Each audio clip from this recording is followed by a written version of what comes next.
welcome to another episode of We're Not Wizards. My name's Richard. I will be your host for this morning, or this evening, or this afternoon, or whenever you happen to listen, because after all, it is your podcast. Now, joining me today, it's potentially the last show of the year, so we've decided to end on a bang. We've decided not just to go slightly big, we've decided not to go just huge, we've decided to go colossal, because what better than to have basically Mark Burke and Kira Peavley from Kolossal Games. So hello to you two. Hello. Hello. Hello. It's good to have you on, because we've had a little chat on Twitter, the briefest kind of chats, and I think it kind of culminated in me saying, well guys, if you've got any games that are going to be happening over the next couple of months, then give me a shout and we can have you on to talk about it. And you turned around and says, well actually we've got hundreds of games That's kind of coming out. Pretty much, we could just keep on talking. We could come on every month for the next year and a half if you really wanted us to talk about games. So it's good to have you on. So for people who haven't listened before, thank you very much for joining us. This is the season of goodwill, so this is why we have outside in the hallway there's a plethora of mince pies. We've got some Christmas cake out already. You can get yourself a cracker. We've got some mulled wine. We've got some hot chocolate with the tiny little marshmallows that just drop in really nice and melt. The reason that we do this is quite simple, is because we don't think there's enough podcasts out there about board games. In fact, we're sure of the fact that there definitely isn't enough podcasts out there about board games. And the other reason that we do this is because I'm a nosy person and I like to speak to people that I don't know to kind of help with my nosiness and find out all these fascinating facts, which is why we have got Kira and we've got Mark on today, who've got, as I said, we've already said they've got a very, very busy schedule. So do you want to start off, I'm interested to find out how you both got into the hobby, what your history was with the pressed and printed kind of trees. So Kira, do you want to tell us a little bit about your background? Sure. It's a funny story. I worked for an agency, a digital marketing agency, and one of the guys, the CFO actually, he was involved with Travis Chance, who's our current president and founder of Kolossal. He was involved with his previous company, Action Phase Games, and he came one day and said, "Hey, I've got some friends working on a Kickstarter. It's got a comic book theme. I think you'd be really into it. And they could use some help with marketing. You interested?" And so that's what really brought me into the hobby and into the world of working on board games with Travis Chance and all the amazing people that he works with over the years. And from there, I just helped as a contractor and fell in love with the hobby and kept going with it. And then when he started Kolossal, I couldn't help but jump on board that ship because it's going to be a lot of fun. So I just really enjoy what we're doing and really enjoy games. I like all games. So the more I can be around them, I'm a happy girl.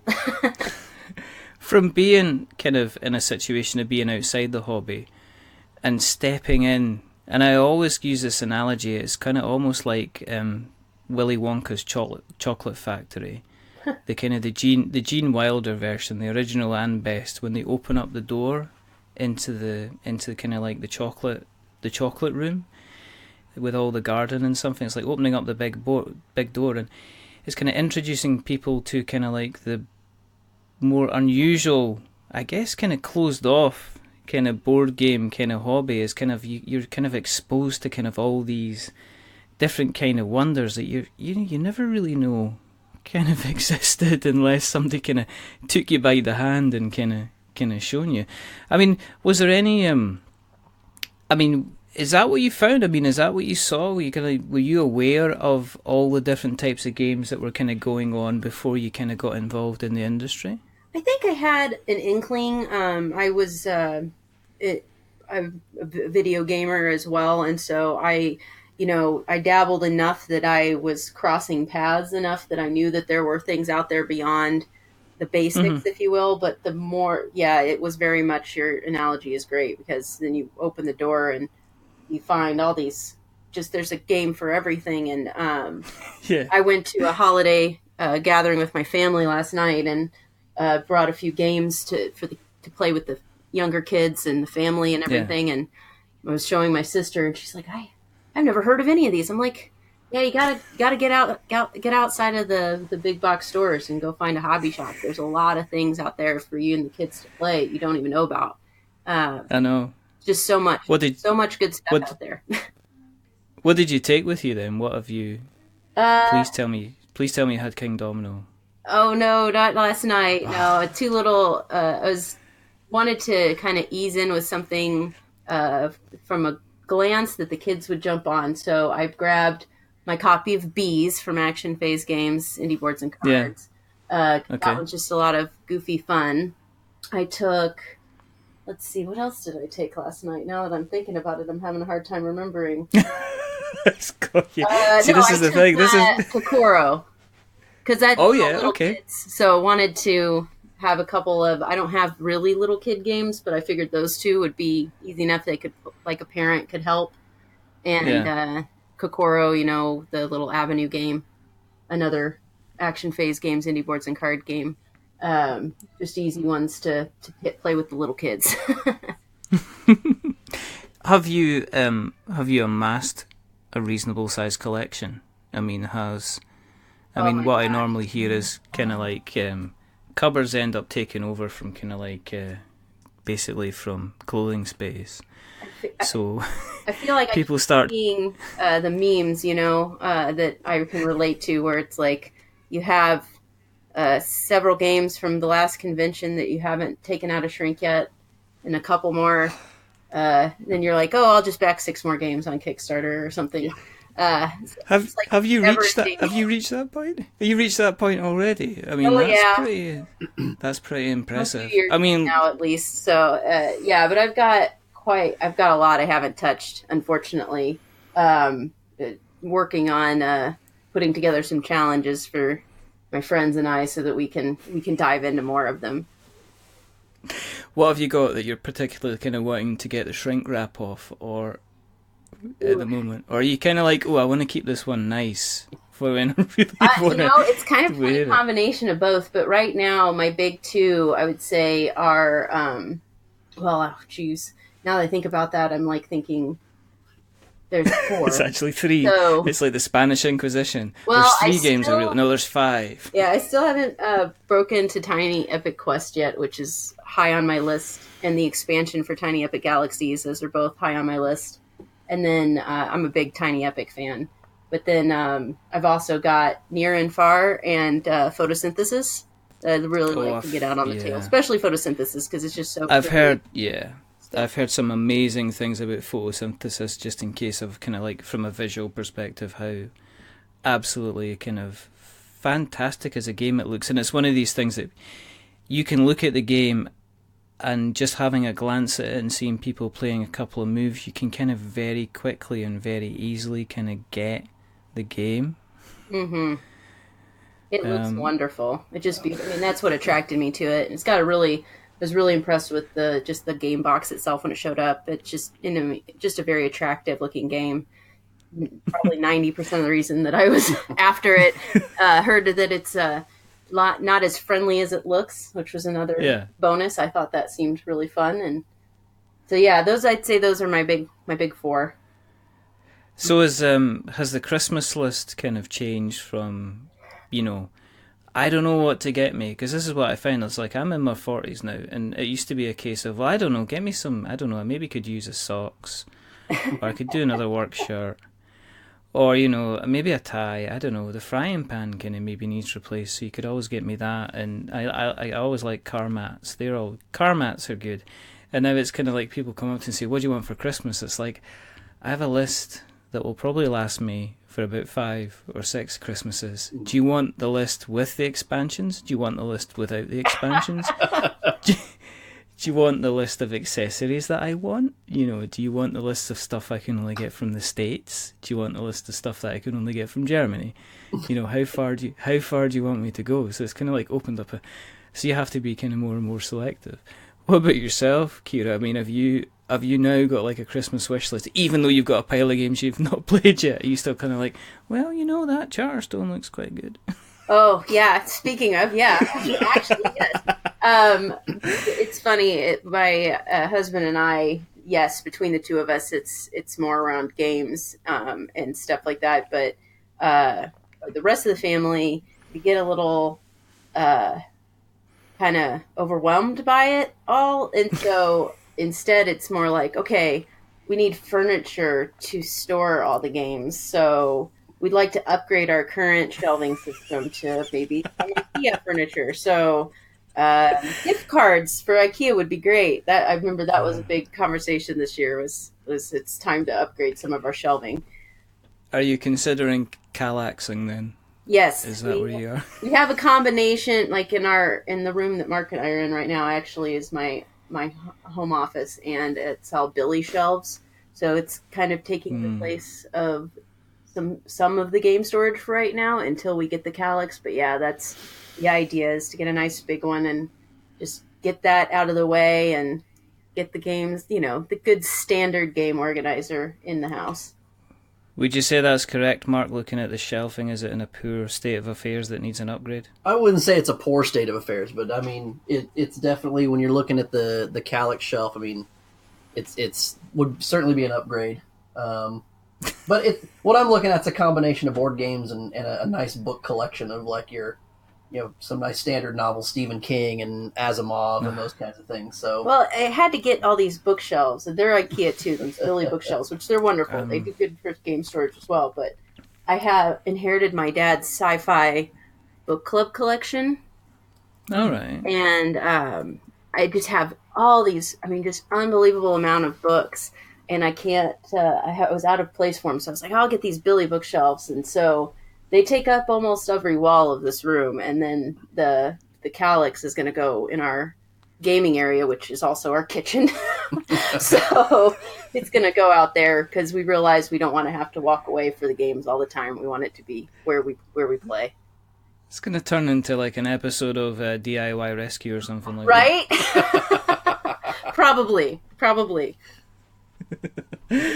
But remember, what you can do is you can you have things like a Kindle. So if you want to put those books and protect them and put them well into storage, you can still read these books if you need to through the Kindle device instead, if you really want to. And obviously, the horrific benefit of that would also be technically that it would give you more space to get some more board games in there. Exactly. Yes, absolutely. Yeah, that'll be the next step, I think. We're going to go electronic. It's like, what are you going to do? It's like, we've got 1,000 books. We've got this instead. We can put them all in there, and then we can keep everything kind of nice and pressed, which is all good. Yeah. Moving on to yourself, Mr. Burke. Yes. I've been gaming for quite a while. I did, Magic back in high school, back when it was playing for fun and not as pay to win as it's become these days. I haven't quite a long time, but fell out of it when kids and families and all that started happening, and then I got back into more traditional board gaming. The guy I work with invited me to a game night, and the first modern board game that got thrown on the table that night was Spectre Ops, which was incredibly eye-opening. At that point, I was exposed to, everybody's exposed to the typical, Monopoly and Clue and Yahtzee and stuff you play with Grandma. And so, I had that idea. I knew there were some games out there, but I never, played any of them. So sitting down and playing Spectre Ops for the first time was really eye-opening. That's mind-blowing, because that is a game and a half where you... Yeah. It's like, where'd I put my pieces? Yeah, exactly. And then they followed it up with Formula Day. The very next game we played was Formula Day. So excellent. I saw, a couple ends of the spectrum in one night, and it's been a slippery slope ever since then. I mean, I'm I've got the eager pledge finger, if you will, on Kickstarter. I'm going through your 12 steps. Yeah, it probably going to take about 16 steps for me. I'm to the point now where I do ask for games, for gifts, and it's become here's my wish list here's my BGG wish list link. Just dig through that because my family's just they're a lot of them are non-gamers.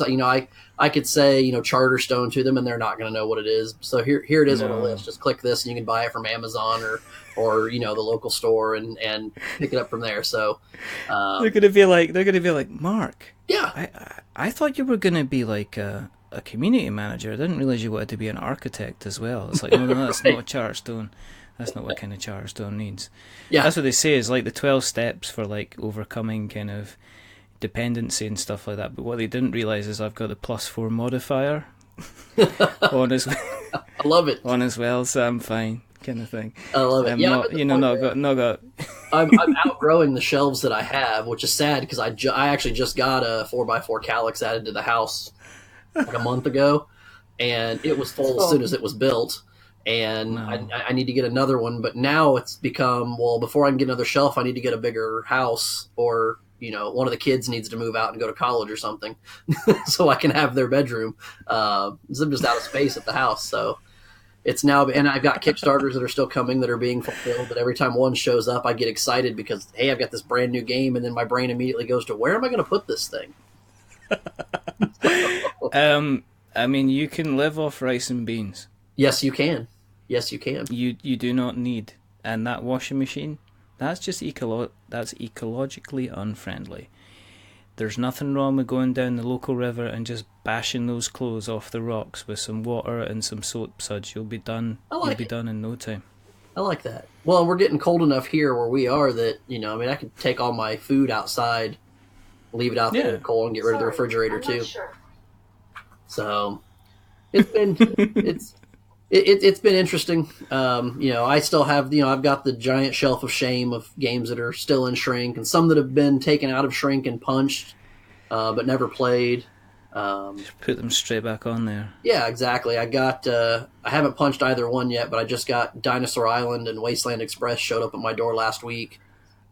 And I'm 10th levels of jealousy at you right now, Mr. Burke. I am seething and incandescent with rage at hearing the fact that you have them on your doorstep. Oh, well, and I've spent the last few months because Wasteland Express delivery service has been available for a few months now, but I was actually one of the people that added it in the pledge manager for Dinosaur Island. So they were like, well, that's not going to ship till Dinosaur Island ships. And so I've had friends that have had Wasteland Express for a couple of months now, and I was just waiting for mine to show up.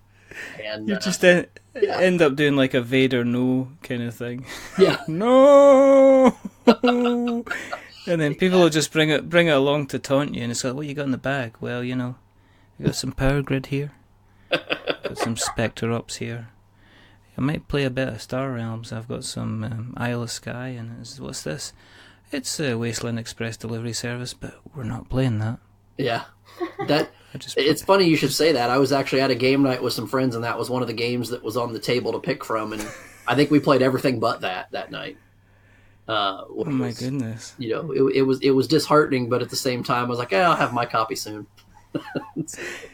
Just flip the table halfway through, just walk out. We lost this game. I guess we got to play Wasteland Express now. Exactly. There's your wasteland. There's your wasteland all over the floor. There you go. Yeah, there you go. Let's deliver ourselves a proper game. Oh, yeah. What about yourself? I mean, obviously I asked Kira if she's got a Christmas list of what she wants. I mean, is there stuff that you're kind of thinking? Yeah. Charterstone on that list as well. Charterstone looks fantastic. I kind of have my eye. I didn't back it on Kickstarter, but I may try and get my hands on a copy of Folklore: The Affliction. I think it looks really interesting. Some of the stories. Yeah, I saw that. That looked really cool. Who's that? Was that Greenbrier that did Folklore? Yes. Yep, Greenbrier. Because and Folklore: The Affliction again has got like completely stunning art in it as well, so it's pretty. Yeah, the artwork's amazing. The miniatures look great, and from what I've heard, the narrative aspect of the game is incredible and very well done. Yeah, I've heard people. Yeah, I've heard people saying, no, you've got to at least know somebody who's gonna get this delivered because it's gonna be worthwhile kind of diving into. Yeah. Charterstone just appears to be, it's a given. I don't think there's anyone that said, actually, what, really? I'm not kind of, I don't know if I'm interested in playing Charterstone. Even I think, you know what, even the people that would normally not bother with a worker placement game are kind of intrigued to see if Jamie Stegmaier did like a legacy game, what kind of game would that be? Exactly. Kind of thing. Yeah, which is, we shall see. But hopefully, after Christmas, I hope Santa is good to the both of you, and you wake up Christmas morning, go downstairs in your prospective houses, and there's a nice little shiny box just waiting to get unwrapped with stickers and green board and absolute little cardboard boxes of kind of joy inside it, which is kind of good. How did you get involved in Kolossal then, Mark? Yeah, I about a year, well, it's been a little over a year now. I started a blog just after Gen Con in 2016, just doing some board game reviews, some Kickstarter previews under the handle The Chubby Meeple. That spawned into a YouTube channel that I started doing some video reviews about October of that year. And then in January of 2017, I started contributing to the Dice Tower, doing some reviews there, and contributing to some of the shows there, like their Best of the Month and the Favorite Game Friday that they do. I ended up going to Origins this year on a press pass for that blog and met Travis there. I've lived down the street from Travis for quite a while, but it took both of us going to Columbus, Ohio to actually sit down and game together. And that's where he actually made the Kolossal Games announcement, was there at Origins back in June. And sat down, played some games with him and some of the other game designers that were there floating around. So played some games with like John Gilmore and Christopher Chang and Christopher Chung, a lot of guys like that. Ian Moss was there. We played a lot of games. In fact, one of the prototypes that he had with him was one of the games we're getting ready to publish, or that we are publishing, Kami-sama. He had the prototype there, so I played that for the first time. And he, after Origins, he basically threw up a message saying, "Hey, I just announced my new company. I'm looking at bringing some people on board." And I kind of half jokingly reached out to him through Facebook, and because he said he was hiring a social media manager, and I just kind of said, "Oh, social media manager," hung with like 4 question marks and a little smiley face. And he sent me a message on Facebook and said, "Let's talk." And it was a couple weeks later. I was working with Kolossal and kind of getting into the groove of the Instagram, Twitter, Facebook management, and learning all the backdoors to BGG, and getting into that. So it's been a great process. Travis is fantastic to work with, and we've got a whole team of people around us that are just great. I mean, all of our personalities gel really well. We work well together. None of us are afraid to tell someone, "No, that's not a good idea." If someone comes up with something, we're there to kind of check each other and little checks and balances going on. So it's a great team we've got going here. It's been a great experience so far, and looking forward to 2018 as that's getting ready to roll in for us. Was it scary to actually think, well, at the time, because I am a content creator, but did you think at the time when you're creating the content, it's like, yeah, working in the industry would be nice, and then if it happens, that would kind of be nice. But were you when Travis went, "Yeah, come on, let's talk," were you kind of like, "Oh, okay, this is kind of going on a serious ledge now"? Yeah, it was definitely something in my mind doing the content creation. I enjoy doing it. I still continue to do it when I've got the time to shoot a video here or there. I'm not doing anything terribly in depth like I did before, but it was one of those situations, and I don't think the shock was more of a, "Oh, this is serious." It was more of a, this could be the opportunity, this could be the chance to get in and get into the industry that I basically was already spending all of my time and energy in anyway. It felt like a natural fit, and especially with Travis. I mean, our personalities are, they're pretty synced up in terms of our sense of humor and our rapport with one another. I think it's just a perfect fit and a good way to get into the industry. Cool. With Kolossal, how long's Kolossal been live for now? Because it doesn't sound like it's been horrifically a long time. No, Travis made the announcement in June at Origins here 2017. and we've since been signing games and doing development work on the first couple of titles. And there's some other titles we're in development work on well, but really focusing on Western Legends and Kami-sama, both of which are coming to Kickstarter. And Western Legends will be January the 9th, and then follow that up with Kami-sama in February, almost right on the heels of Western Legends. So a lot of development work's going on those to get those ready to go. But yeah, Western Legends is going to be the big kickoff title for our catalog. They're in about a little over 3 weeks now. That's that must be exciting times. What about yourself, Kira? Because you're sitting there going, well, it's all very well you asking me on, but you've asked me about 5 questions and that's been about it. But what are you doing? What's your role in the industry? You've got the big letters next to your name, which automatically, when I read that you were coming on the show, made me very scared. Because I was like, she's going to tell me you're fired, and I'm going to go, oh, am I? Kind of thing. And then I'll be, well, hang on, you can't fire me.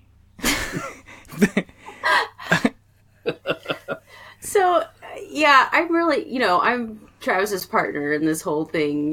He manages all the creative and development, and I'm managing the business and the project management side of things, making sure everything's up and running.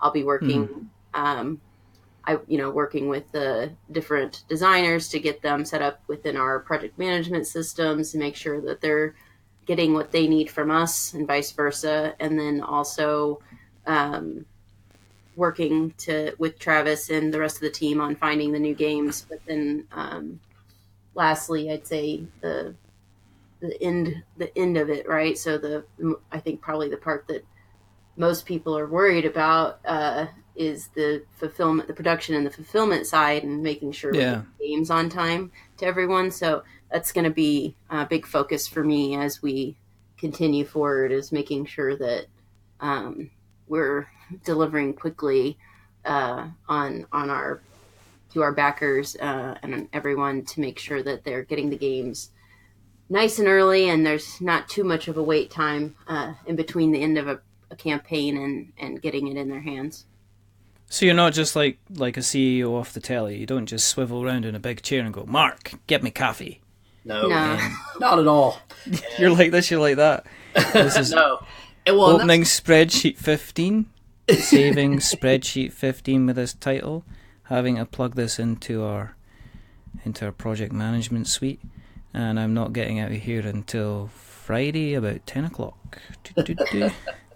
No, that's the nice thing about it, is the way we've got things set up and structured is Kira hit the nail on the head. I mean, she and Travis are equals and partners in this, because like she said, Travis handles a lot of the development because that's really what he's good at, and he did that with Action Phase and with indie boards and cards, and it's really where his passion is, and he's got an incredible talent for it. And then, Kira comes in and takes care of the deadlines and the business and makes sure we're all on task. And, we kind of jokingly refer to her as mom, but, it's, no. But it's, you it's like that? It's not a situation where it's like, hey, I don't hear from Kira only when things are going, wrong. It's always, it's just, hey, checking in. How's this going? There's real open communication among all members of the team, and the project management tool we use is fantastic for that, because we could all sit in separate places if we wanted to and still have a conversation about art and graphic design and give our feedback, and it's all right there in a tool that anyone can see the feedback that any one person has given, and that's just one of the things that's been brought to the team that wasn't in place before all of this happened. So are you happy with getting called mum? It's been a whirlwind. That's funny. Are you happy with getting called mum, though? Kira. And because of that, do you have now a favourite? Yes, they're all does. My favorites. Oh. I love my children. I love my children all equally. I love all my work children. They're all very special to me. It's funny too, though, because it's we all do a little bit of everything. I think that's important. We are a startup essentially, so making sure that we're all participating. I actually was, and I'll be working on it again tonight. Working on a little store for Western Legends to hold all the different cards you can buy at the general store in the game. So I've been waiting for my chipboard to show up. Obviously, it's the holiday season, so the Amazon stuff didn't get here till really late last night, so I didn't get a chance to work on it last night like I thought I would. But tonight I'll be breaking out my Cricut machine and my thicker chipboard and giving it another go to see if we can come up with something to hold all the cards sturdily and make it a little bit nicer table presentation. So yeah, it's just, everybody is just kind of like, oh yeah, I'll take a stab at that. Why not? Yeah. Yep. And I know my evening's going to consist of filming, at least doing some test shots for the how to play video for the Kickstarter page for Western Legends. That'll be my evening. So equipment's already set up. I'm just, getting ready to throw the game on the table this evening. So it's really strange because I'm speaking to these two people from the States about their board game company. So I don't know, that's my evening kind of sorted. That's true. I mean, it's an all hands on deck kind of scenario. I don't know. I think in terms of startup, it's like, well, it's usually that kind of business. But there must be, unless you're involved in other creative industries, it must be strange to go from, like you're saying, Kira, looking at a spreadsheet or looking at a project management software 1 minute and then deciding, actually, I'm going to sit down with some, with a hole punch and some scissors and some card and, some imagination and see what we can kind of put together. Does it help kind of relax you? I mean, do you find putting on the kind of the creative gloves and getting kind of practically involved, does that help you kind of switch off at the end of the day if you've been crunching numbers all day? Yeah, I would say so. It's it just depends. I get I'm goofy this way, I guess, but I get a lot of energy out of doing some of the stuff that I do during the day and working with these different folks to see if there's a future of us working together. I really find that energizing. But it is cool to sit down and go, all right, well, what do I do here? And the thing is that I don't do any of it by myself. So the graphic designer for Western Legends, his name is Brian Lee. We call him Blee affectionately. And I showed him this really... Please tell me you call him Mark. I do. Yes. Yeah. I don't get any fun nicknames like Brian has. Just call him Mark. He actually was the graphic designer for Heroes Wanted, the first game for Action Phase Games too. So okay. I like working with Brian. He's great. But I sent him this picture of this horrible thing that I built to hold the cards, and it was functional. It did the trick, and he got the idea of what I was looking to do. And then I attempted to recreate it in Illustrator and laughed at myself quite a bit and sent it to him. And I said, what do you think? Does this make sense to you? And he sent me back this file. He said, here, put this in your Cricut machine and it'll cut it for you. And I said, what? Great. Thank you. And he amazingly took my concept and then gave me something I could work with that was a lot better. And then now I'm just, refining it from there. So it's, it is nice. It's nice to be able to unwind and do something a little different. It's nice to be able to rely on such amazing people that are around us to help too, and not feel like you're just kind of stuck on a project by yourself. And, then on top of it, we have the different partners that we work with, our investors and our Arnaud from Matago, Surf and Meeple, he has a big involvement on production input and making sure that we're thinking through all the things we need to be thinking through when we're putting something like this together. How's it going to fit in the box if somebody wants to assemble it and keep it assembled, things like that. So things I wouldn't have necessarily thought of on my own. So now I've got a copy of a box that Inish that is about the same size as the Western Legends box, so that I can, when I'm done, I can stick it in there and see how it fits. That's pretty cool. So it's just, it's interesting. It's different. So, well, let's stop skirting about the frontiers, and let's. Do you like that? I like. See, that's a segue. That's a masterful segue. Do you like that? I just straight in there, ma'am, right in there. No, that's terrible. You know what I should watch not doing? I should watch not try to do a really bad American accent, especially when you're speaking to people from that side of the world. Because I love it. Never. I love it. I can't. No, I can't. I've always been tempted to joke with somebody and actually put on an accent and say, the Scottish accent, that's just an act. That's just a character I've invented, kind of thing. But I've never had the courage to do that, because I'd be scared that it would freak somebody out and they would just hang up.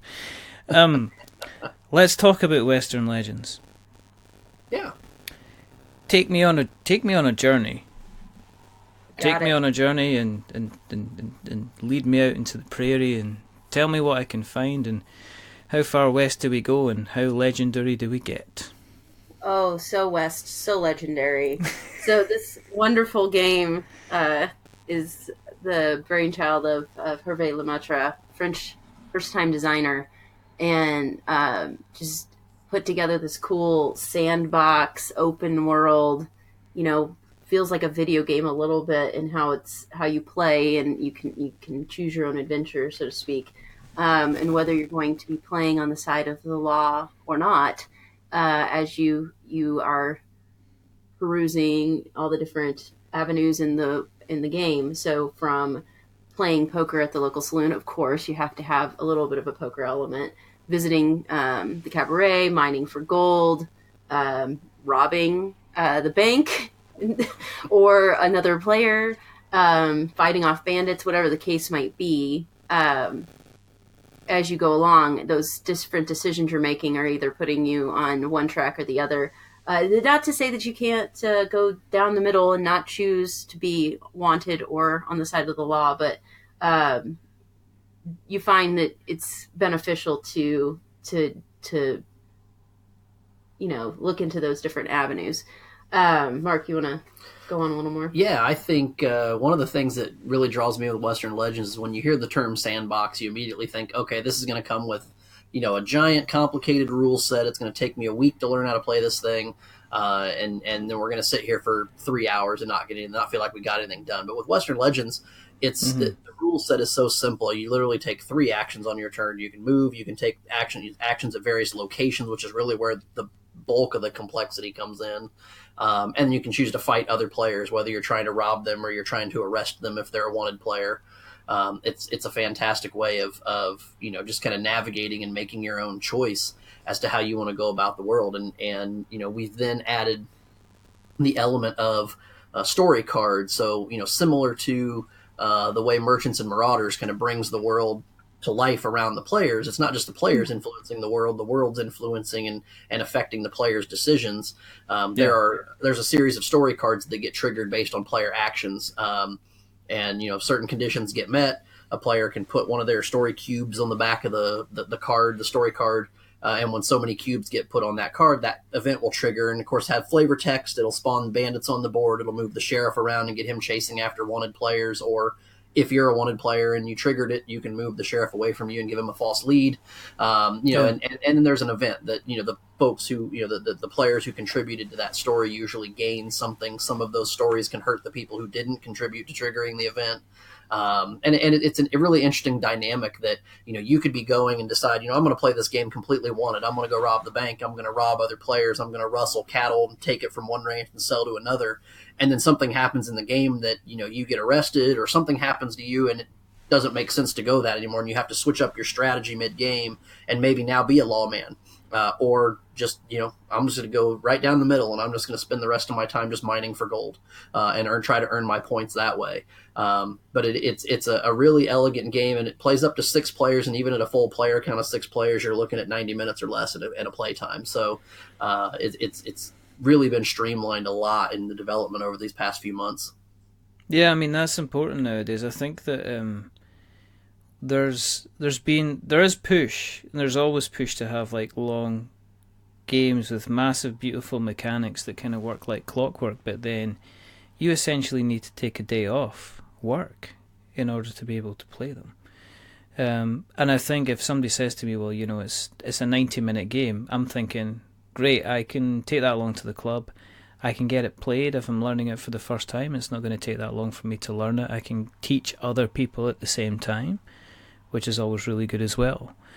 I mean, was that the kind of the idea behind it? Were you kind of looking at it and thinking like, guys, let's if somebody's going to look at a game and they're going to be making a choice about what game they're playing, let them decide Western Legends because they can just get it right on the table and not have to spend too much time kind of set up, playing it, things like that? Yeah, I think so. I think that was part of it. We've played a lot of the different sandbox games to try to get some inspiration from some of them, and a couple of them. There's not that many. First of all, and then on top of that, I won't name names because I certainly don't want to bash the work that other publishers and other designers have done out there. But there are a couple of the games that we've done where it's like, we're halfway through this game and we're ready for it to be over, and we didn't want Western Legends to feel that way. We wanted it to be, when the game's over, you always want the players, when the game is over, to go, let's play that again, or I want to try a different strategy next time, and already be thinking about their next play. If you're in the middle of a game and suddenly you don't want to play anymore, you're waiting for someone to trigger the end game so that you can just move on to the next game. That's never a good sign when it comes to design and development. No. Yeah. So I think there's keeping the playtime manageable was important. Well, and part of the way we did that too is that you choose your point. How, like, do you want a short game, a longer game, or do you want like a legendary game? And so you choose that, and that'll tell you like to what point level you're playing towards. So, which will help set the pace of the game as well, or the time length of the game. I think too, one of the fun things about Western Legends is that the characters, are from history, and their character abilities play into their, who their actual history was to a degree. So like Doc Holliday, starts off wounded. Oh, right, okay. Because he's always getting hurt, but never going down. But I think, and then so you have a little bit of that too. You get everyone looking at and having fun with the characters during the setup. There's while there's a lot of things to do, it's all really simple. But there's a player aid just so that you don't forget what everything does. Because with the sandbox, there's a lot of things you can do, so you don't want it to be too complicated for everyone to play and make those decisions, like you said. Yeah. So what's the mechanics behind it? Is it like, are you selecting cards? Are you placing? Do you have like meeple workers to place? What is it? You mentioned sandbox, but yeah, is it a case of you've got a couple of actions to decide? You've got 3 actions to decide, and can you move? You've got because you've got a map. I'm looking at a map, ladies and gentlemen. Yep, that's correct. The board's kind of a map as a couple of towns. Dark Rock and Red Falls are our 2 towns, and then there's kind of the outskirts of those towns, those desert areas where the bandits like to hide out and your mines are found. But your player turns, there's no worker placement or any kind of action selection that goes on. It's more, you've got a character mini that represents your character that you're that you're playing and moving around the board, and you're taking 3 actions on your turn. You have the option to move based on. Do I have I bought a horse yet? If I haven't bought a horse, I can move 2 spaces on the board for a single move action, and I can use all 3 of my actions to move, 6 spaces if I want to. You have different locations across the board where you're able to take location actions. Each location, so like the general stores where you go to buy items and mounts and weapons. You can go to the bank and you can deposit the gold nuggets that you've mined, or you can choose to rob the bank when you're there if you want to become a wanted player. You have the ability to go to the saloon and play some poker and earn not only cash from playing poker, but also earning those legendary points that you need to win the game, because the idea is to be the most legendary player or the legendary person in the Wild West, and kind of build up. It's up to you how you're going to build up that legendary status. And then the other option you have is to fight other players. And when you fight someone, you're just basically declaring whether you're robbing them, whether you're arresting them. If they're a wanted player and you're not wanted, you can arrest them. Or you're straight dueling them for victory points. I just want to earn some legendary points just by shooting you. And so, and it's literally when the combat mechanics are very easy. It is, you have a hand of poker cards, standard 52 deck of cards for playing poker, but then those cards also have actions on them. The cards can be played for their actions.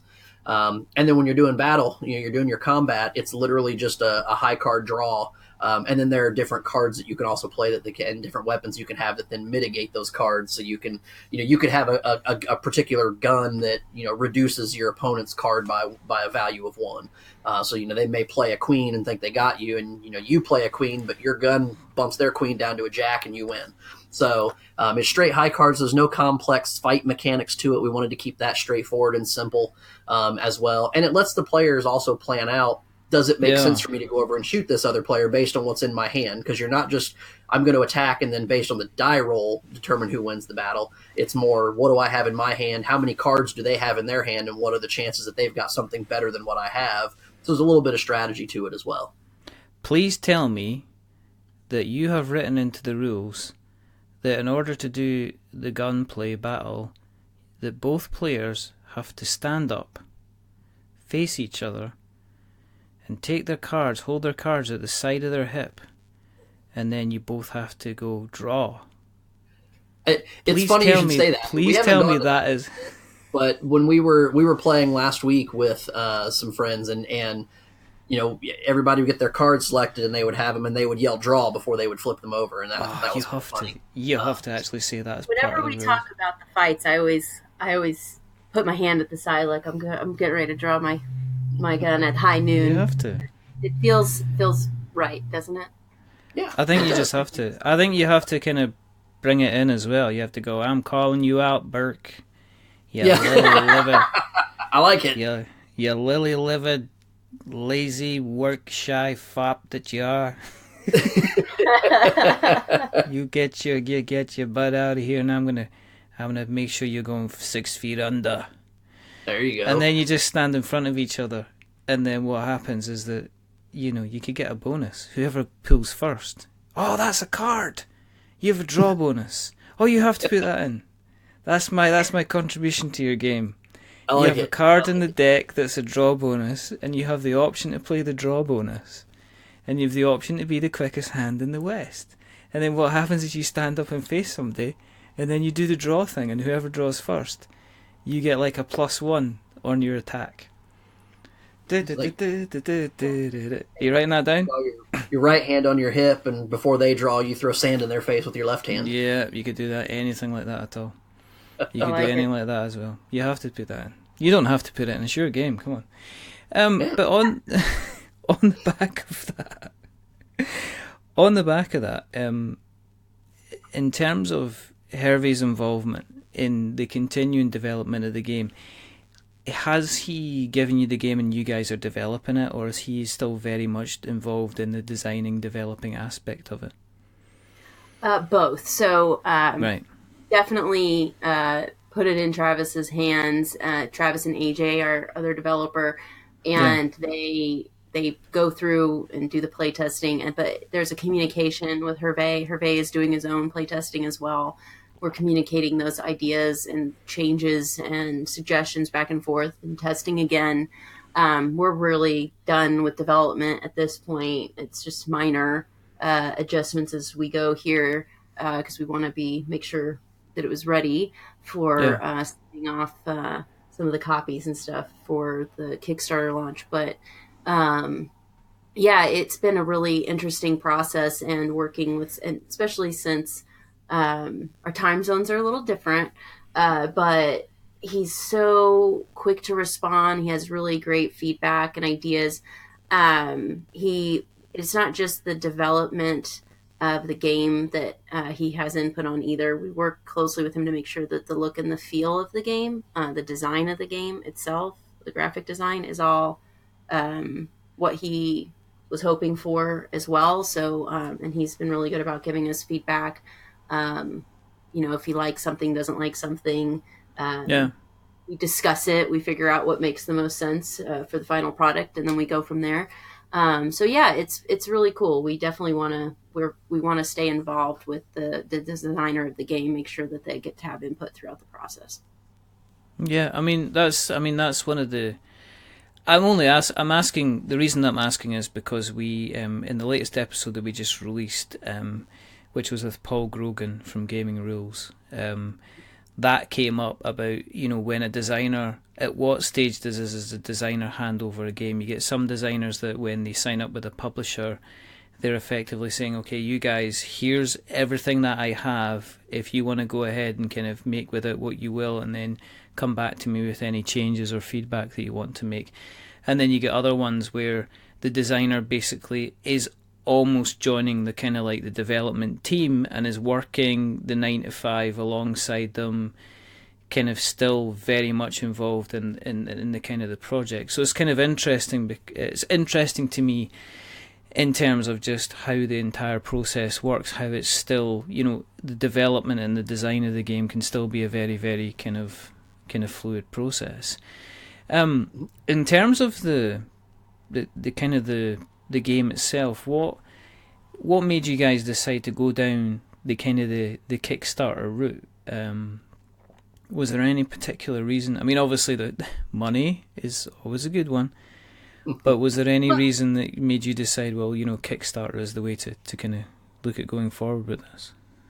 Well, when Travis founded the company, the premise was that Kickstarter is a great marketing platform, and the kind of games that he liked to work on are the kind of games that do really well on Kickstarter, and they're the kind of games where the backers are really involved in building out the content for the game. So our philosophy is very much that our stretch goals are building a free expansion for backers. That there's never any content that's not available, but the benefit of being a backer is that the content that you're helping add to the game is yours for free, and so and is part of the package. And so that's a big part of it, is that these are big games, they're colossal games, right? And want to make sure that that the content, that everybody feels that they're getting a lot of content in the game that is valuable to the game, and that they have a say in that content as well. So I think that's a big part of Kickstarter. I know that we will have some games that may not find their way onto Kickstarter. They may go direct to publish, but right now our big focus is with Kickstarter. We think it's a great marketing platform, and that the community there, they're the type of people that we like to work with in making our games amazing. Yeah, I mean, it's for a lot of businesses, it doesn't just kickstart and fund the game. It can, in many ways, it can kind of kickstart the business. I mean, let's Jamie Stegmaier, for instance, Isaac Childress, Frank West, Richard Keane, Mark Neidlinger. These are all people that, Kevin Young, these are all people that have come to Kickstarter, asked for funding, gone on to create basically board gaming has become something that they do on a kind of like almost like a full-time basis.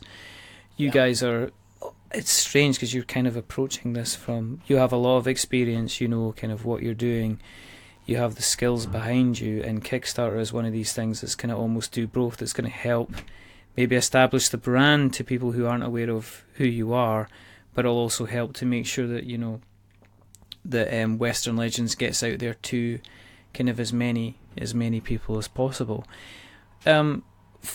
Going back to, I guess this is probably equally as appropriate for both of you, but Mark, has being the kind of the social media guy, have you felt a bit of pressure to kind of get as much of the word out there as kind of possible, in terms of building a community, building the name up there, getting people interested in the game? Yeah, absolutely. I mean, with us going to Kickstarter in January, it's never been a thought process of, okay, this Kickstarter launches January 9th, we'll start talking about it on January 8th. We want to build a community. We want to build, get the name out there, let people know who we are, where we're coming from. Yes, we're a brand new publisher, which on Kickstarter, you pull up a Kickstarter page and you see first time creator on that page, there are a lot of backers that will pump the brakes at that. But if they've heard our name, they've seen our name on BGG, they've seen us on Twitter, Facebook, Instagram, and not just seen us, but interacted with us, because we're very interactive with the community of folks who, will reply to, tweets that go out, or they're interacting with us on Instagram. We did a big show us your shelfie over the weekend that people were just snapping pictures of their their game shelf and throwing them up on Instagram and tagging us with a hashtag, and we'd repost a bunch of those things. And we had a good time interacting with people over the weekend doing that. We do those kinds of things because we want them to realize that yes, we are a first time publisher. At least Kolossal is, but Travis isn't new to the game. Kira's not new to the game. We've got so many people behind the scenes that have been in the board gaming world and the board gaming industry for so long that it's day to day for them. And so there's a little bit of pressure there, and you want to get the name out. You want to build up that audience so that when you do launch that Kickstarter on January 9th, that you're not just sitting back and staring at a computer screen and no one's backing because no one's heard of it and no one knows what the game is. We're getting out. We're doing public play tests with groups in local game stores. We've done obviously during con season. We had prototypes that. Travis had them at Origins. We had them at Gen Con. Travis and Kira went to Essen with some prototypes and played some things. We did BGG Con and just getting these games in front of people and letting them know, and even getting feedback from them that, we're able to go and tweak the game. And, if we see that something's not working, because when you're it's important when we're doing the development work that we're play testing with different groups of people, because if it was just, 4 or 5 of us sitting around, there may be something wrong with the game that we don't catch because we're just using the game.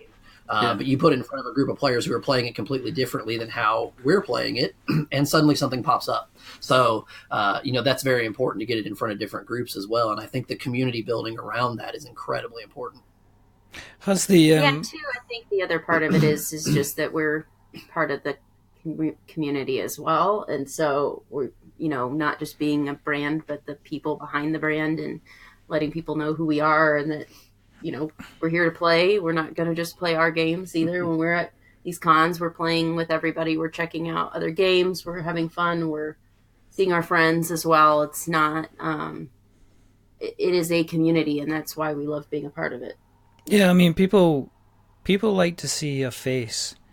It's really strange. It's like the board gaming industry is different in some respects from the video game industry because you're so used to playing video games through a visual interface and not the person that you're actually playing against sometimes, that when it comes to the video game personalities, it's only the guys that are really, really kind of at the top that people know about. Whereas the board game industry seems to have taken that on its head, and it's almost like the creator, you get to know the creator. They're encouraged on Board Game Geek to have a profile page. You get to see what they look like. You get to see pictures of them at conventions. There's very much more of kind of a human-friendly face behind it. And I don't know if that is because generally if you sit down and play a board game with somebody, unless they're wearing a mask, you're usually looking at them kind of like, kind of face, or unless a bandana over their face, kind of thing, which if you're a cowboy, you might just do that.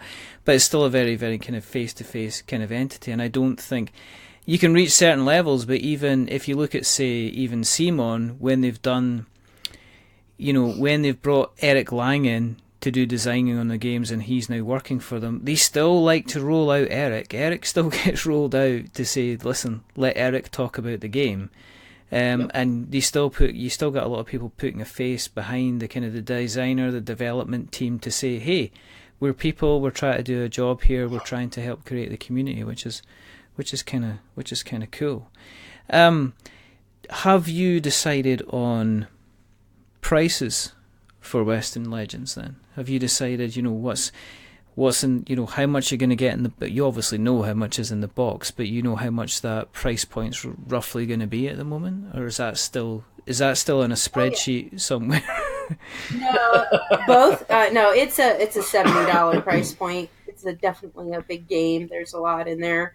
But I think that we've packed a lot in there for $70. And like I said, then it's that the stretch goal expansion that we're looking to build with the stretch goals is probably a $30 value on top of it. So, and then there'll be one expansion as well, and I think we have that priced at $15. So there'll be an expansion with more characters. There'll be the stretch goal expansion, and then the base game for $70. And is it trickier when you have a designer that hands you over the game and they've created the game to create stretch goals for a campaign? Did you then say, okay, if we're running this to Kickstarter, we need to consider what we're going to be using potentially for stretch goals? And, maybe the designers went, well, what I gave you is kind of everything. I don't have anything else. And that's certainly when we're doing, we're taking, we're doing, pitch meetings with designers at these various cons. We go to a convention and Travis and AJ sit down and talk to designers and take meetings with designers. Travis is always looking at it from the standpoint of knowing that this is a game we're taking to Kickstarter. So he's already thinking about that process in the back of his mind as he's looking at that game is what can we do from a stretch goal perspective with this game? And I know I've seen him talk to designers and go, yeah, I like what this is doing. I like what you're going with, but I don't really see this doing well on Kickstarter because it's not stretch goal material, or maybe it's just something that the Kickstarter crowd is going to overlook. Because he does have that experience with Action Phase. I mean, Action Phase did everything through Kickstarter, so he knows what will work on there, what doesn't work, and he can tell designers this works in the context of it being a game, but because we're taking things to Kickstarter, it may not be right for us. Or I've seen him give feedback and say, if we are able to tweak it this way and make some changes in this spec, we might be able to do something with it and go that route. So he always, even from that first meeting he takes with a designer, he's already thinking Kickstarter because that's really, where we want to go. We want to have that direct relationship with the community and with the consumer themselves. Okay. I mean, going west is always a good idea.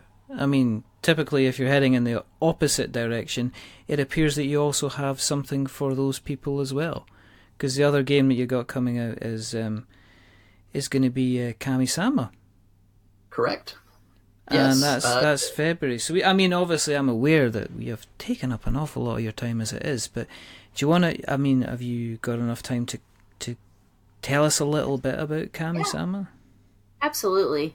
Kami-sama is just a really, amazing little game. AJ Lambeth, who is the designer of the game, Travis found him through this game and then hired him to be a developer with him for Kolossal. So he's a part of our team as well. He had spent some time in Japan, fell in love with the culture and everything there, and designed this game based on, from some of his experiences there. And you can see just the attention to detail throughout the game. It's got a couple of different cool mechanics. One being area control. You're placing shrines to gain favor with the villagers in each of the respective villages in the game of Kami-sama, therefore. And the different kami are spirits, Japanese spirits, and they're very asymmetrical in their abilities, but the way they place their shrines is different for each of them. And the whole point is to get patterns going, to have the most various different ways that you can gain points. There's a little set collection, little drafting. What else do you want to say about that? Yeah, it's I would definitely say it's a lighter weight game in terms of learning. Yeah, Gateway Plus is a good way of putting it. I think, it's more entry level. And one of the unique things about the way the gameplay works with it is it's a round board. It's a circular board, and the board's divided into 4 quadrants. 4-player game, and every player, when you're sitting at the table, when it's your turn, you're taking your actions primarily in the village that is in the quadrant of the board that's facing you. So You're taking your actions there, and your player, your kami, may have some abilities because, again, they're all asymmetrical. They can all add a shrine or remove a shrine, but then from that point forward, everything else is completely different between the characters that you're able to play as in these kami, these various spirits. And so you may have some abilities that let you play play into a different village, or they let you affect any village, but it's going to cost you some action cube, some of your action points to do that. But you literally will play, every player takes their turn, and then the board rotates a quarter turn. So now you're affecting what the person to your right was just doing, and what your village is now being affected by the player to your left. And so now they're popping your shrines out of there and putting theirs in there and replacing it. And the first, you play through 3 rounds, and the first round of the game is very much laid back, just kind of spreading the shrines out because the board state obviously starts empty. But between rounds, those shrines stay in place. So when you get to rounds 2 and 3, in order to do the things you need to do, you really have to start kicking your opponents out of places. So it gets really cutthroat and very much has a take that aspect that if you just watched how it plays in the first round, and you don't watch rounds 2 and 3, you have a completely different perspective on how the game plays, because when you get to rounds 2 and 3, it becomes very much a take that game, and is way more confrontational than it appears at first glance. But it's an excellent little game. Like, it's 4 players. You can play it probably 45 minutes to an hour. And it's a 2 to 4 player. Yeah. You have a 2-player element for both Western Legends and Kami-sama. So, with an AI built in. So, it's so beautiful too. The artwork is being done by Gonka Studios. I failed to mention this earlier, but the artwork for Western Legends is being done by Roland McDonald, who is just absolutely wonderful. So we're just really grateful for having really great illustrators and really great designers to work with and make these amazing games. When AJ approached you with Kami-sama, did he already have the artwork done, or was he just approaching you with the idea? No. No, he had it was a typical prototype of this idea. He had a basic vibe that he wanted to get across with the graphic design that he had put on there, which was good and gave us a path to go forward with. But no, we definitely we're still working on it now, kind of refining the look and the feel of the game to make sure that it looks the way he wants it to, and is making sure that it's also respectful to all the different elements of Shintoism that kind of live throughout the game. Yeah, AJ's love of the culture really shines in the design of the game, and he works very closely with the illustrator and the graphic designers to make sure that we're being respectful of the culture itself, and not just hey, here's a fun thing we want to go do. We're very, very respectful of culture, and I mean, we've seen pieces of art that have come from the illustrator or even from the graphic designer where AJ will say, well, it looks great, but that rope wouldn't be that color. Or that tablet that he's holding wouldn't be that color, wouldn't be made of that material, or he's so ingrained in that, and making sure that it is true to the Shinto culture and the Shinto beliefs, that we're making sure that we're being highly respectful of that. No, I think that's important. I did see a YouTube video, and I don't know if you've seen it, where about the and it was quite a popular game where the video was basically them sitting down and they were playing with some people from Japan, and the person from Japan went ahead and translated the characters' names and said, why are you calling this person clumsy lazy foot or something like that, when they were meant to be the best kind of warrior. So I think it's one of these things. It's like if you're making a game which surrounds a particular culture or a particular point in history, and it's probably the same for Western Legends, you have to be kind of culturally aware of what was actually happening in the landscape at that time, just to make sure that you're not. It's more not making an idiot yourself. Yep, that's correct. Absolutely. There is going to be. Yeah, I would say specifically with Western Legends, it's not only. I mean, you hear old Wild West, and you think Wyatt Earp and Doc Holliday and Billy the Kid, and yes, those characters are in the game, but they're the Wild West wasn't just a bunch of old white dudes running around. There were people of color, there were women, there were Native Americans, there were Hispanic that are featured in the game as well. Characters people may not have heard of, people like Bass Reeves or Stagecoach Mary, that were actual legitimate historical figures of that time that, maybe people don't know because Val Kilmer didn't play them in a movie. So I think that it was important to us to make sure that while we're making an old Wild West game, that every character in the game wasn't just a white guy in a cowboy hat. We made sure that there are women, there are people of color, there are Hispanics, there are Native American characters that you can take the role of and build up. You could have a Native American be the winner of the Western Legend game. So we're very important that, and having the historical aspect too. The back of all the character cards has a little blurb on there about what this person actually did in their lifetime, and why they were in the game, what made them important. I win with Crazy Horse. My fair amount, so. He's one of my favorite characters to play with. So. Yeah. And you're not just ticking the box for inclusivity as well. I mean, it's like, this is a factual thing. It's like, these people existed, therefore we're involving them in the game. So it's kind of like, it's kind of important to have and sometimes to have a kind of reflection. Kami-sama is February. So, yes. I mean, have you got prices for that? Is I take it that's going to be... Is that going to be a touch? That's going to be a touch under the $70 if it's a lighter game. Yeah. Or have you not got details for that? That one's sitting at $50. Okay. It'll have a stretch goal expansion as well. As we mentioned, that's part of our way of doing the campaigns, and then it'll also have a small expansion, $15 expansion as well. So more content, and then for both of those, and the expansion. Stretch goal expansion, I believe, is valued around $30 as well. Yeah.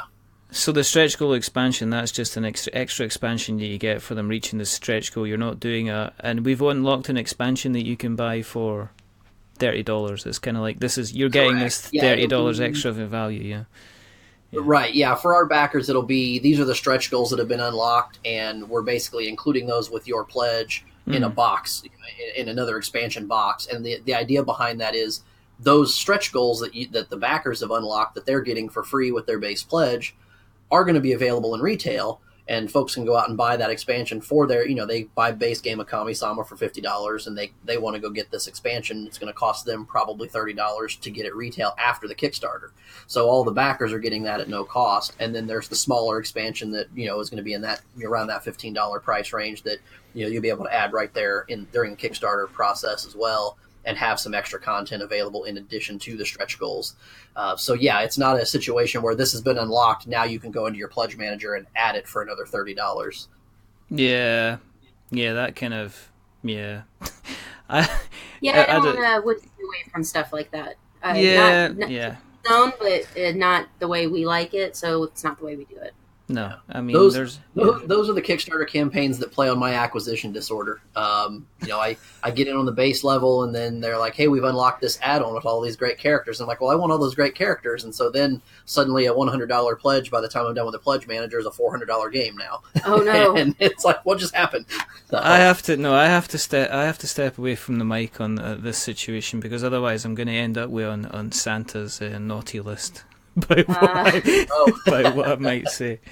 No, I mean, they both sound kind of really interesting, and it's the way you guys are approaching kind of like Kolossal as a whole is you seem to be doing it kind of like right, planning it out, pushing forward for kind of success. And what we'll do is we will make sure that we'll put any links that you give us in the show notes so that we can kind of have notes to show.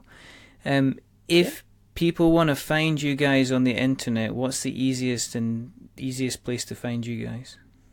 Yeah, we have our website, kolossalgames.com, and that is Kolossal with a K.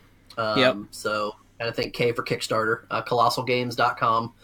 We are on Twitter, Facebook, and Instagram. All three of those are Kolossal Games, all one word, so no underscores or hyphens or anything like that. So we're very easy to find out there.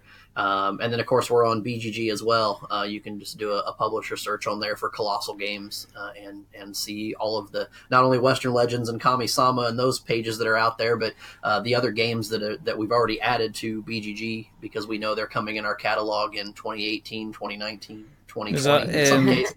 Omen? Is it there's Omen? There's a lot coming down Consumption. The pipe. Yeah, your news seems to be, we've signed this game, we signed this game, we signed this game. Yeah. You're like a basketball team at the end of season or something like that. You got so many kind of signing. You got so many kind of signings going on. I have one more question to ask you, and this is going to require a little bit of thought, because I think everything up until now has been very easy. Okay. And it's going to be Christmas. It's going to be Christmas themed as well. Okay. All right. So, you have ended up in the North Pole. Not only in the North Pole, but somehow you have ended up outside the home of Mr. Claus himself. Okay.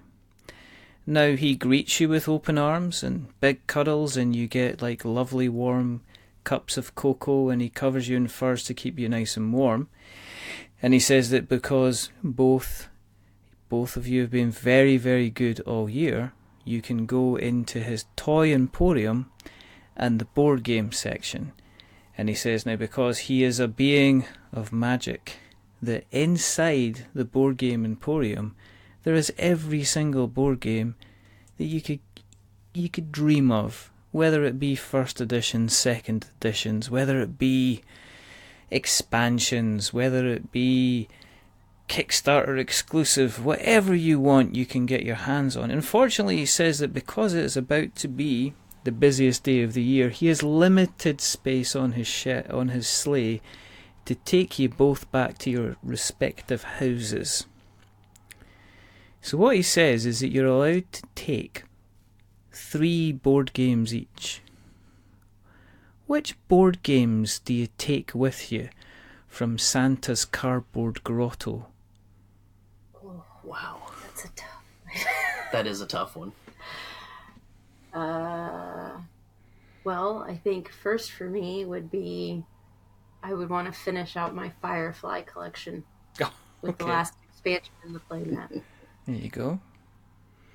Mark? Yeah, I would probably, for my first game, would probably go the nostalgia route, and I'd want to get my hands on Hero Quest. I played that a lot with my brothers when we were kids. And it's a game that needs to be reprinted. I don't know why no one's reprinted it. It was a fantastic game. I've got a couple of spare copies just sitting around doing nothing. There you go. It's a fantastic game. I love Hero Quest. I'll send you one. You need to watch the YouTube video by you need to watch the YouTube video about why Hero Quest is the best game ever made. Oh, the guy that's screaming broadsword. I love that guy. Broadsword. And the best thing about Hero Quest is this, and then 30 seconds later, the best thing about Hero Quest is this. It's a great video. It is the best video ever. It is the best video. The best thing about the Hero Quest video is the video. Yeah. Kira, your second game, please. Now I'm not gonna rush you, but it is getting a little bit cold outside, and Rudolph, he's getting a bit fractious. Time to get going. Well, I think I'd like to get the deluxe, I guess, edition of Takenoko with the wooden box because it's gorgeous. Okay. I really want that big, amazing box of awesomeness. Yep. Mark, your second pick, please. Yep, second pick. I would probably, for my second pick, I would probably finish out my Cthulhu Wars collection with the missing expansions that I don't have, which is quite a lot now that this last Kickstarter ran through. But it's a game that actually hits the table quite a lot at my house, surprisingly. So anything I can do to add replayability to that game is a no-brainer for me. It is a fine choice, sir, and it shall be added to the sleigh. So my Kira's last back one. to you. Yeah. Wondering if this one will count or not. But a couple of years ago, BGG Con was Mad Max themed, and they had a crokinole board that had the logo for the event on it. It was just really cool looking. It was. I kept walking by going, I'm going to own that. I don't know how I will get my hands on that. So if that's sitting he's got a special version of that in he's got an entire section he's got an entire section on promos. Yes. I want that crokinole board. Well, there you go, you can have that. And finally, sir, Mr. Burke. Yes. If you would care furnish us with your last choice of this evening. Yeah, I would probably... It's a much bigger game than... In fact, I've never played it. I've seen it played a couple times. It looks fantastic. I would probably have to go with the classic hard-to-find Glory to Rome in the big black box deluxe edition. That's just a beautiful game on the table, and I like the gameplay. It just looks like something that I'd really sink my teeth into, but, at current... prices where you can find it, I'm not willing to pay. So. Well, sir, then we shall give you one to play and we shall give you one to eat. If you wish to sink your teeth into it. So you both climb off into the sleigh. Santa brings the reindeer up to flying speed, and you dash off into the night, where he wishes everybody a peaceful Christmas and a wonderful good night. What a load of nonsense. But anyway, this has been a lot of fun, so thank you very, very much for coming on the show. As I say, what we'll do is we will, when you guys come to launch the Kickstarters, we shall obviously make sure that we're sticking some links out for you guys, and we'll make sure that we have all the links in the show notes so that we have notes to show. If, for people that have listened along tonight, if you'd like to keep an eye on what we are up to, and we appreciate everybody that does, thank you very much. You can find us on Twitter at We're Not Wizards, like Mark did.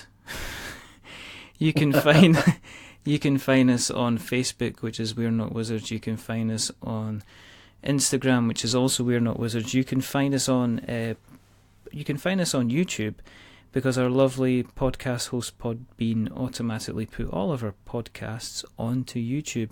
If you want to find it the normal way, if you go to youtube.com/c/We're Not Wizards Tabletop Podcast, you will find us there. We're on all the normal podcast catchers. You've got your Stitcher, you've got your Acast, you've got your Spreaker, you've got TuneIn Radio, apparently we're on there. We're on Podknife and all these wonderful other places. If you like us, what we do is, if you want to support the show, there's a couple of ways you can do that. You can jump on to Apple Podcasts and drop us a little subscription, because every time you drop a subscription, a child gets an extra tangerine in their Christmas stocking. So isn't that lovely? If you like us even more than that, and you want them to get a train set or whatever they want, jump on to Apple Podcasts and give us a review. And as we say, don't give us a 10 though, because that'll make us big-headed. But don't give us a 1, because that'll make us cry. Give us a 5, because it's in the middle. It's average, and we're just a little bit average. But the people who have not been average tonight is the rather wonderful Mark and the rather fantastic Kira from Kolossal Games. So again, thank you very, very much for coming on. Thank you. We Thanks. really enjoyed being on tonight, and look forward to hearing more from you in the future. It's been a pleasure. Thanks, Richard. Thank you. And there's only 2 more things to do. The first thing is to remember that we are many things, but we're not wizards. Are we wizards, guys? No, not at all. Not at all. We are in the frontier, forging forward, maybe either upholding the law or robbing banks, or scraping a living to survive and waiting for somebody to meet us in the street and shout at us, draw, so we can turn round and throw our guns at them. Or we're in the east, sorting out our temples. We're at the same, keeping an eye on those who are potentially going to be taking over ours when we switch that board round that 90 degrees. And the second thing to do is to say goodbye. So it's a goodbye from Mark and Kira. Say goodbye. Goodbye. Goodbye. And it's a goodbye from me. Remember, stay safe, roll 6s.